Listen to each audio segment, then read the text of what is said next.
with the exception of energy products, which will be tariffed at 10%. These tariffs are unjustified and a clear breach of the North American Free Trade Agreement, or CUSMA, that was signed by President Trump during his first term. This economic attack on our country, combined with Mr. Trump's continued talk of using economic force to facilitate the annexation of our country, has broken trust between our two nations in a profound way. It is a betrayal of a deep and abiding friendship. Albertans have bonds of family and friendship and business with Americans that span well over 100 years of shared history. We have always appreciated and shared the American ideals of entrepreneurship and free markets and civil liberties. Albertans, like so many Americans, also feel a strong sense of identity and are fiercely independent, as our fellow Canadians are well aware. But let there be no mistake, as independent as we are, Albertans are strong and loyal Canadians. Thousands of Albertans have lost their lives fighting alongside our fellow Canadians to secure and protect our freedoms and our country. And we will not cast those freedoms and loyalties aside in response to the threat of economic pressure from a foreign government, even an historically friendly one. Albertans will decide our own destiny, free of coercion from any government. So today I'm announcing the following measures in response to the actions of the U.S. President. First, I've directed my cabinet to alter our procurement practices to ensure the government of Alberta, along with our agencies, school boards, crown corporations, and all Alberta municipalities, purchase all needed goods and services from Alberta companies, from Canadian companies, and from countries with which Canada has a free trade agreement that is being honored. Second, no further purchases of U.S. alcohol or new VLTs will be permitted through the AGLC until further notice. We'll just have to drink a bit more BC wine and Alberta craft beer and spirits, and that's just fine with us. Third, I'm directing my government to assist our grocers and other retailers with labeling all Canadian products in our stores and ask them to voluntarily purchase their stock from vendors in Alberta, Canada, or countries that we share free trade agreements with that are being honored. Our government will also augment these efforts with a substantial advertising campaign to assist Albertans to more easily access information about where various products on store shelves are from. I understand as well that there's at least 4 apps that have been created in recent weeks and months that can assist Albertans in doing this. And fourth, my government will enter into free trade and labor mobility agreements with every province that is willing to do so. The goal is to have no exceptions, just free trade and free movement of Canadian workers right across our province. I also want to point out that Canada has a secret weapon in this trade conflict with the United States, a trump card, so to speak. And it is located directly under our feet, and it is called Alberta Energy. You see, Alberta happens to have one of the largest deposits of oil and natural gas on the planet. It is significantly larger and far more accessible than the quickly declining oil and gas reserves located in the United States. Whether the U.S. president wishes to admit it or not, the United States not only needs our oil and gas today, they are also going to need it more and more with each passing year once they notice their declining domestic reserves and production are wholly insufficient to keep up with the energy demands of U.S. consumers and industry, let alone having anything left over to export as they do today. We in Alberta would love to increase the amount of oil and gas we send to our southern neighbors to help solve that problem for them.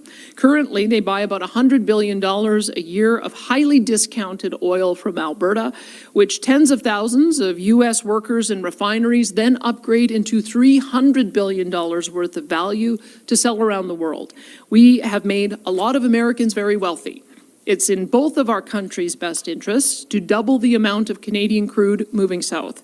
It means more Canadian jobs, and even more American jobs. It means lower fuel prices for consumers and more U.S. and Canadian influence all around the world. In fact, we've been approached with several new pipeline proposals to take more Alberta oil and natural gas to the United States, given the U.S. president's stated goal of U.S. energy dominance. Stated simply, The U.S. cannot be anything approaching energy dominant without Canada supplying a portion of the oil and gas. It is just a fact. The Alberta government wants to facilitate and to partner with U.S. companies and even the U.S. government to achieve their energy goals. We really would. It is the ultimate win-win scenario for both of our countries as well as our citizens. But how can Alberta actively partner to expand pipeline access to the United States when its president just slapped a 10% tariff on our energy products and is devastating the other industries in our province and our country with a 25% tariff in violation of an agreement that same president signed in his first term in office? And the answer to that is we can't, and we won't. So until our U.S. friends come back to reality, we will focus on efforts and financial means to export one of the largest oil and gas deposits in the world elsewhere. We will look to our own nation's west and east and north coasts. We will partner with industry, provinces, First Nations, and the federal government to build multiple oil and gas pipelines to all of our coasts for the purpose of dramatically increasing Canadian energy sold to Asia and to Europe. And as soon as the U.S. government is prepared to respect our country and to treat us as allies and partners again, we will welcome the opportunity to partner with them to achieve North American energy dominance. Of course, for this strategy to work in Alberta, we will need to see a significant attitude adjustment from many of our fellow Canadian political leaders with respect to the importance of unlocking and exporting Canadian energy around the world. But I'm confident that Canadians want exactly that right now, and that they will elect politicians who share that view regardless of who they may have supported previously. Alberta is counting on it. No nation on earth has more resource wealth per person than Canada. We have the potential to be an energy and economic juggernaut, able to punch well above our weight class in virtually anything, from energy to manufacturing to technology to military defense. As Canadians, if we're going to survive this dispute with our neighbors in the short term and win in the long term, we must commit to this strategy. No more excuses. It's time to start building pipe, developing resources, and constructing new ports on every coast without further delay.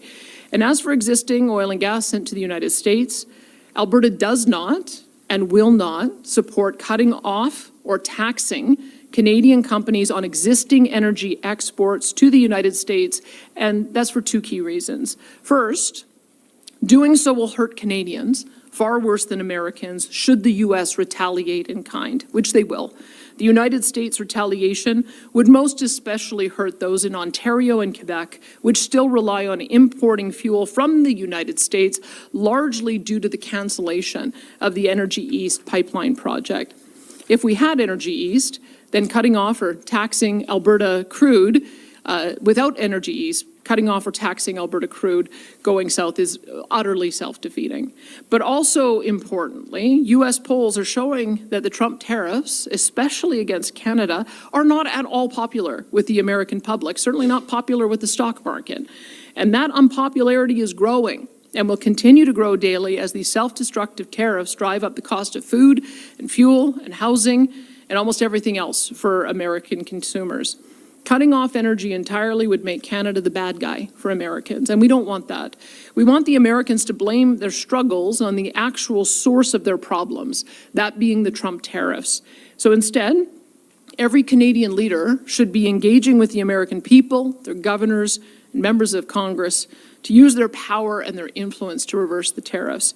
To that end, I'll be traveling to Houston next week to continue that push. After all, the friendship and bonds between the United States and Canada are far deeper and more lasting than any one person or government. And as upset as we are, our quarrel should never be with the American people. They are our friends and family. Now, finally, my fellow Albertans, I'm not going to sugarcoat things. The road ahead is very bumpy. If these tariffs continue for months or longer, there will be significant job losses. There will be higher inflation and lost opportunity. And there will be large budget deficits as our government seeks to cushion the blow for Albertans while ensuring that we continue to provide the public services and infrastructure that you and your families rely on. But let me also say that there is not a shred of doubt in my mind that we will prevail. We are a strong and free people. We stick together and we help one another when the going gets tough. We are relentlessly innovative and we find ways to overcome virtually any challenge placed before us. We always find a way, and we will do so again.